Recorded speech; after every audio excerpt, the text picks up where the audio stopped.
What up, y'all? This is your boy, Mr. Downtown Ray Melo. You're listening to the Entertainment Report on iHeartRadio, live from Orlando for Monday, November 21st, 2022, delivering some major stories and trends going on in the world of entertainment and beyond. You can follow the show on Facebook, Twitter, or Instagram. Facebook.com/The Entertainment Report with Ray Melo. That's RAYMELO. On Twitter at The Enter Report, or on Instagram at The Entertainment Report. You can listen to the show anytime you want on iHeartRadio. Just go to iHeart.com or your iHeart phone app, search for The Entertainment Report, and it'll take you to the page. The Walt Disney Company announced late Sunday that former CEO Bob Iger will return to lead the U.S. media behemoth following a less than stellar year for its pocketbook. Iger, who stepped down as chief executive in February 2020 to become Disney's executive chairman, will resume his former position effective immediately. Susan Arnold, the chairman of Walt Disney Company Board of Directors, said in a statement. She said, Mr. Iger has the deepest respect of Disney's senior leadership teams, most of whom he worked closely with until his departure as executive chairman 11 months ago. He is greatly admired by Disney employees worldwide, all of which will allow for a seamless transition of leadership. The 71-year-old is returning to lead the company following a mixed fourth quarter that saw its Disney Plus subscriber service grow by 12.1 million users, but at a cost of $1.5 billion. On the net income for the company was $162 million, representing only a 1% increase from 2021. The surprise move means Bob Chapek, who was appointed chief executive after Iger and had previously served as chairman of Disney Parks Experience and Products, would be stepping down. Arnold said, "We thank Bob Chapek for his service to Disney over his long career, including navigating the company through the unprecedented challenges of the pandemic.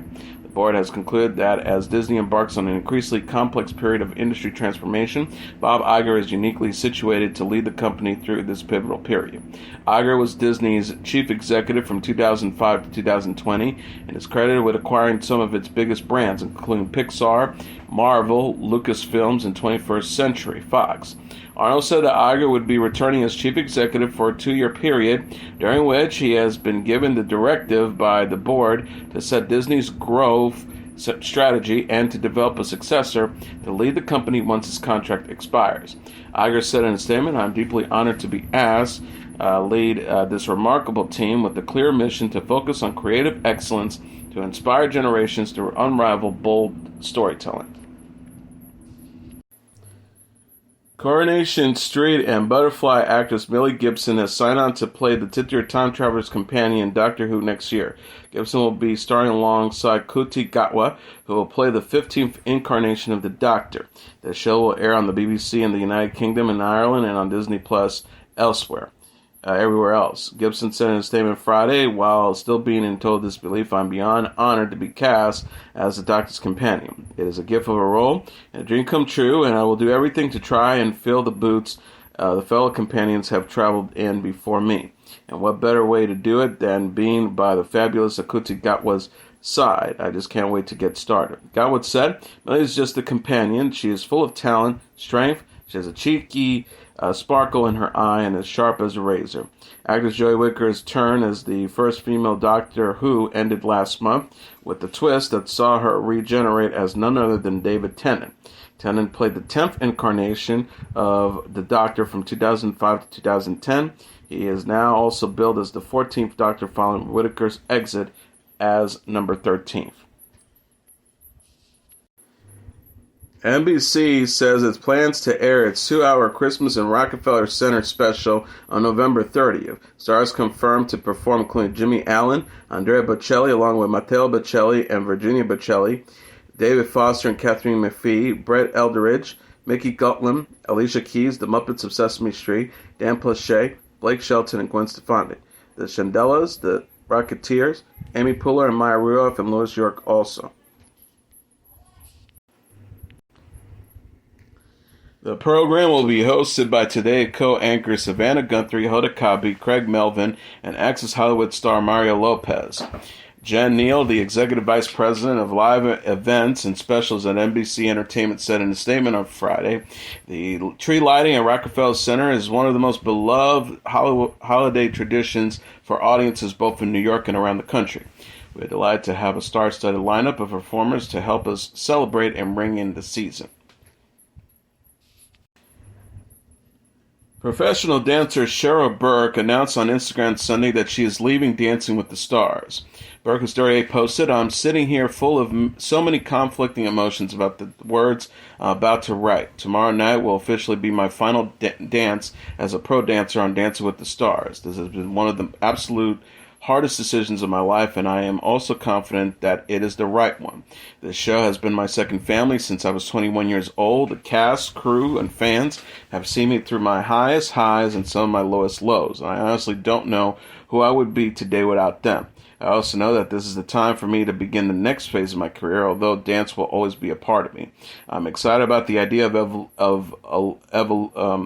evolving, also about being challenged in new ways, having the ability to expand my commitment to mental health advocacy, focusing on my newfound love for podcasting, and I'm ready to face the uncertainty of what the future holds. I do have a few things up my sleeve, though, so don't worry." Burke has participated in 26 seasons of the show, winning twice in season 2 and 3 with partners Drew Lachey and Emmett Smith. Burke's exit news comes shortly after Len Goldman announced he would be leaving the show's judges panel when the current 31st season wraps. Tyra Banks and Alfonso Roberto host the show on Disney+. Judging alongside Goldman are Derek Huff, Caroline Inaba, and Bruno Tonelli.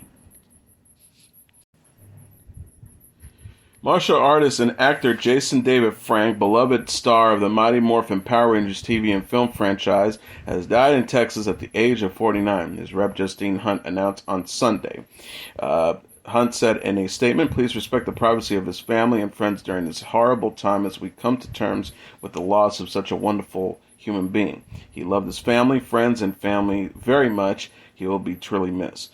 The cause and circumstances surrounding the Houston resident's death has not been disclosed. Frank appeared in 123 episodes of the 1990 action show, first playing the villainous Green Ranger, then as the redeemed White Ranger. He also appeared in numerous other incarnations of the franchise, including Wild Force, Turbo, Neo, Dino Thunder, Mega Force, Ninja Steel, and Hyper Force. The trained martial arts fighter, who was skilled in Taekwondo, Muay Thai, Judo, and Brazilian Jiu-Jitsu, fought professionally from 2008 to 2010.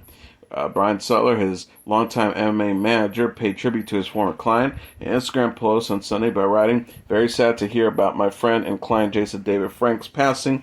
Jason was a martial artist, best known for playing Tommy in the Power Rangers," he wrote in his tribute. Love letters written by a teenage Bob Dylan to his high school sweetheart Barbara Ann Hewitt were sold at an auction Friday for more than $650,000. Dylan wrote the trove of 42 letters to Hewitt in the late 1950s, which were sold for a total of $669,875 by the Boston-based company RR Auction. In all, the letter contains more than 150 pages of autograph material and autobiographical information, including details of his preparation for a talent show at Hibbings High School and sharing bits of poetry. Dylan, who was born Robert Zimmerman, also detailed in the letters his desire to change his name and selling millions of records, and invited Hewitt to see Buddy Holly in Duluth. The auction house said in a statement, "Every letter is accompanied by its original mailing envelope address in Dylan's own hand, with nearly all also signed on the flap Bob. Also included a signed Valentine's Day card and a brief unsigned handwritten note." The Barbara Hewitt estate is the rightful owner of the physical archive being auctioned. Bob Dylan's publishing company has retained all copyrights to Bob Dylan's unpublished writings, poems, and song fragments contained in the letter. Dylan released his first eponymous album in 1962 and has since earned countless accolades, including a Nobel Prize for Literature for, quote, having created new poetic expressions within the great American song tradition, a Presidential Medal of Freedom, 10 Grammys, a Golden Globe, and an Oscar. He has also been inducted into the Rock and Roll Hall of Fame, the Songwriters Hall of Fame, and received a Special Citizen from the Pulitzer Prize Board. Earlier this week, a painting by the late pop artist Andy Warhol, another dominant cultural figure of the 60s, sold by Sotheby's auction with the winning bid of $4 million. The work, titled White Disaster, White Car Crash 19 Times, featured 19 of the same image of a car crash scene overlapping each other with an imperfect alignment and differing tonal values. It is based on the photograph that ran in Newsweek magazine on June 3rd, 1963.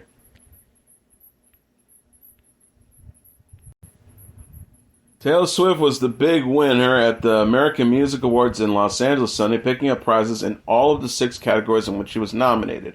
Swift earned the honors of Best Female Pop Artist, Best Female Country Artist, and Best Country Album for Red Taylor's version before the ABC broadcast even began.